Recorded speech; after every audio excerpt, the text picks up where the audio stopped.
Assalamualaikum warahmatullahi wabarakatuh. Sebelumnya izin memperkenalkan diri. Nama saya Salman Al-Farisi 2023 11268. Kelas A Sistem Kontrol Fusi, Prodi S1 Teknik Elektro.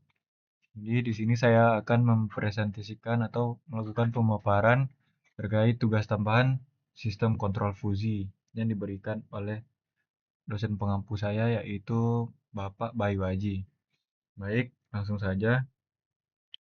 Saya akan mulai dari soal nomor 1.1. Pada soal ini, diberikan sebuah kasus mengenai sebuah pabrik yang memproduksi sepatu tiap hari. Permintaan sepatu dari distributor tidak selalu sama, kadang meningkat dan kadang menurun. Dari data yang diberikan diketahui bahwa permintaan minimum adalah 2.500 pasang per hari dan permintaan maksimum mencapai 4.500 pasang per hari. Selain itu, persediaan sepatu di gudang juga berubah-ubah, dengan jumlah minimum 125 pasang per hari dan maksimum 750 pasang per hari.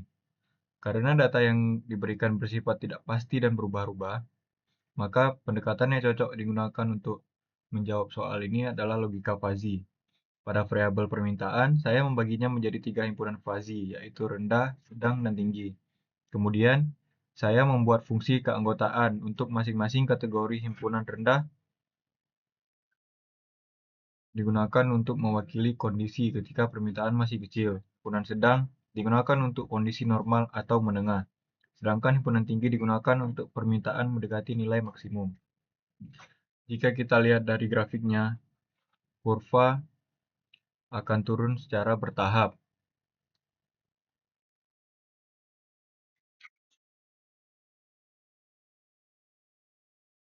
Kurva sedang berbentuk segitiga dan kurva tinggi akan naik secara bertahap. Bentuk seperti ini dipilih karena sederhana dan paling sering digunakan dalam sistem fusi. Dengan adanya fungsi keanggotaan ini, nilai permintaan yang awalnya berupa angka dapat diterjemahkan menjadi informasi linguistik seperti rendah, sedang, atau tinggi.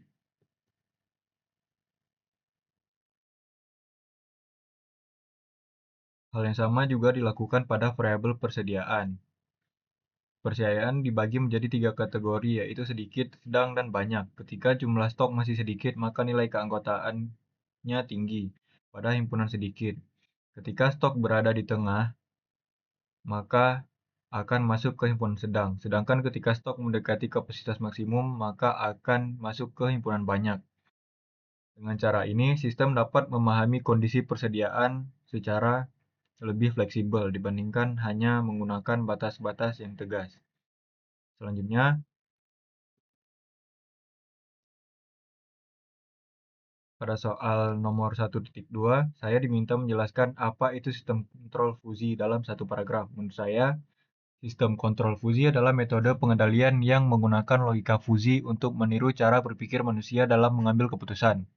Berbeda dengan logika klasik yang hanya mengenali nilai benar atau salah, atau 0 dan 1, logika fusi memungkinkan suatu kondisi memiliki nilai keanggotaan antara 0 dan 1. Sistem ini terdiri dari proses fusifikasi, basis aturan atau rule base, mesin inferensi, dan defusifikasi. Kontrol fusi banyak digunakan pada sistem industri, elektronik, dan rumah tangga, dan kendaraan dan berbagai aplikasi otomatis karena mampu menangani ketidakpastian serta data yang tidak pasti dengan lebih fleksibel dibandingkan dengan metode kontrol konvensional. Selanjutnya saya akan membahas soal nomor 2.1 mengenai variabel umur. Pada soal ini, umur dibagi menjadi 3 kategori, yaitu muda, parubaya, dan tua. Pertama, saya akan membuat solusi menggunakan classic set atau crisp set. Pada metode ini, batas antar kategori dibuat sangat tegas. Sebagai contoh, seseorang berumur 32 tahun akan langsung masuk kategori muda dengan nilai keanggotaan 1. Namun, ketika usianya menjadi 33 tahun, orang tersebut langsung berpindah ke kategori parubaya dan tidak lagi dianggap muda. Hal yang sama juga terjadi pada umur 55 tahun untuk kategori tua. Jika dilihat, metode klasik memang sangat mudah dipahami, akan tetapi terdapat kelemahan karena perubahan kategori terjadi secara mendadak. Padahal dalam kenyataan, perubahan umur seseorang dari muda ke parubaya tidak terjadi secara tiba-tiba, hanya karena bertambah 1 hari atau 1 tahun. Oleh karena itu digunakan pendekatan fuzzy set.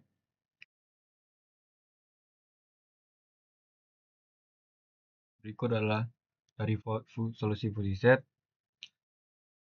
Pada metode fuzzy terdapat daerah transisi atau overlap antara satu kategori dengan kategori lainnya. Sebagai contoh, seorang yang berumur 30 tahun masih dapat dianggap muda, tetapi juga mulai karakteristik parubaya. Begitu juga seseorang yang berumur 58 tahun dapat dianggap parubaya sekaligus tua dengan derajat keanggotaan yang berbeda.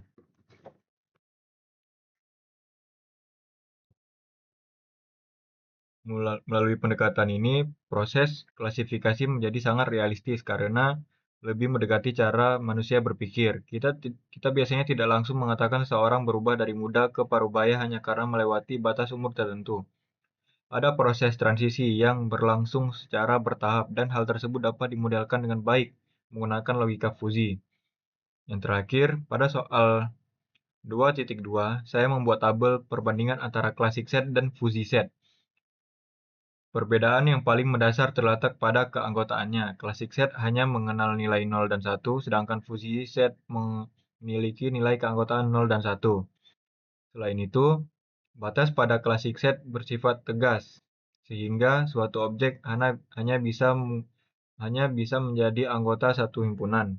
Sebaliknya, pada fuzzy set, suatu objek dapat menjadi anggota lebih dari satu himpunan dalam waktu yang sama. Dari segi fleksibilitas, fuzzy set lebih unggul karena mampu menangani ketidakpastian dan kondisi yang tidak pasti. Namun, konsekuensinya perhitungan pada fuzzy set menjadi sedikit lebih kompleks dibanding classic set. Dari seluruh pembahasan yang telah dijelaskan sebelumnya, dapat disimpulkan bahwa logika fuzzy merupakan metode yang sangat berguna untuk memodelkan permasalahan di dunia nyata yang tidak selalu memiliki batas yang jelas. Dengan menggunakan fungsi keanggotaan dan aturan fuzzy, suatu sistem dapat mengambil keputusan secara lebih fleksibel dan lebih mendekati cara berpikir manusia. Oleh karena itu, logika fuzzy banyak digunakan dalam berbagai bidang seperti sistem kontrol, kecerdasan buatan, otomasi industri, dan sistem pendukung keputusan. Baik, mungkin sekian pemaparan materi dari tugas tambahan sistem kontrol fuzzy dari saya.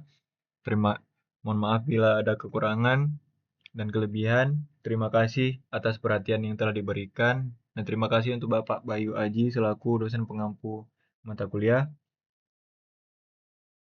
Wassalamualaikum warahmatullahi wabarakatuh.